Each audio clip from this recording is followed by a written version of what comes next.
मित्रों, कल ही आपने देखा कि पश्चिम बंगाल की सरकार ने जो बजट प्रस्तुत किया वो मां माटी मानुस की बजाय मौलवी मुअज्जम और मदरसा का बजट था।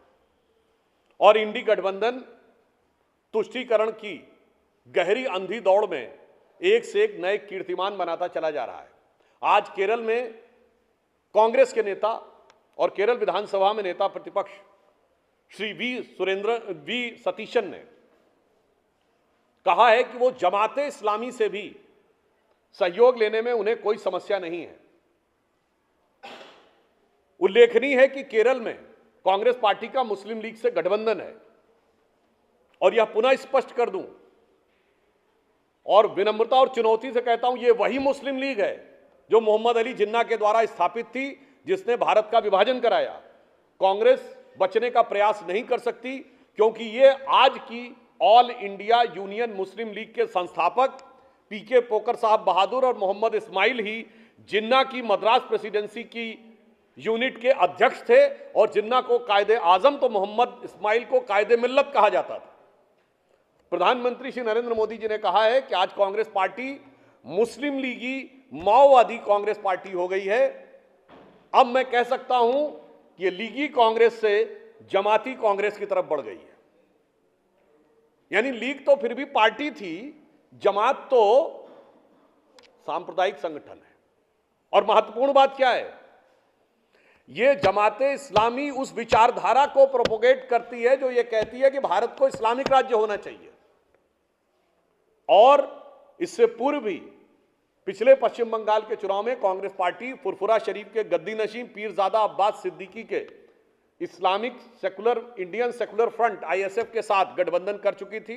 रेवंत रेड्डी जी का अभी बहुचर्चित, सुविख्यात और कुख्यात बयान आ चुका है जुबली हिल्स चुनाव में कि कांग्रेस मतलब मुसलमान, मुसलमान मतलब कांग्रेस, कांग्रेस की ताकत मुसलमान, मुसलमान की ताकत कांग्रेस। तो अब तेलंगाना से केरल जाते जाते कांग्रेस ने एक कदम आगे किया और कहा अब तो जमात मतलब मुसलमान, जमात की ताकत मतलब कांग्रेस की ताकत, कांग्रेस की ताकत मतलब जमात की ताकत।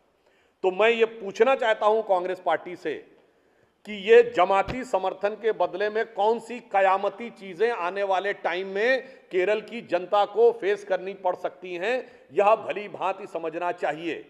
यानी हम अगर साफ बात में कहें, इससे यह भी स्पष्ट हो जाता है कि राहुल गांधी जी किस कारण से या किस लालच से केरल में जाकर चुनाव लड़े थे। अब यह बात पूर्णतः स्पष्ट होती चली जा रही है। तो हम यह पूछना चाहते हैं कांग्रेस पार्टी से, राहुल गांधी जी ने विदेश में जाके बोला था, आप सबको याद हो, Muslim League is absolutely secular, I am having no problem about it. इसी टोन एंड टेनर में बोला था, इसी तेवर और भाव भंगिमा में बोला था। तो मैं पूछना चाहता हूं, व्हाट अबाउट जमाते इस्लामी? और इससे पहले भी आपको याद हो, कर्नाटक में भी 2023 में एसडीपीआई के एक जनरल सेक्रेटरी ने कहा था कि 2018 में पीएफआई के साथ एक अंडरस्टैंडिंग हुई थी। यह दावा एसडीपीआई ने किया था।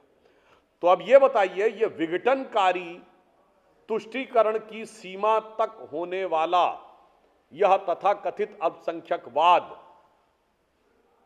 केरल के लिए एक बहुत बड़ी चुनौती है। मुझे लगता है केरल की जनता इसको भली भांति समझ सकती है और ये चेहरे का नकाब पूरी तरीके से उतर चुका है। और यह मैं एक बिंदु और कह देना चाहता हूं, कांग्रेस को आगाह भी करना चाहता हूं, जमात के साथ के खेल में बहुत बड़ी बड़ी करामात होती हैं।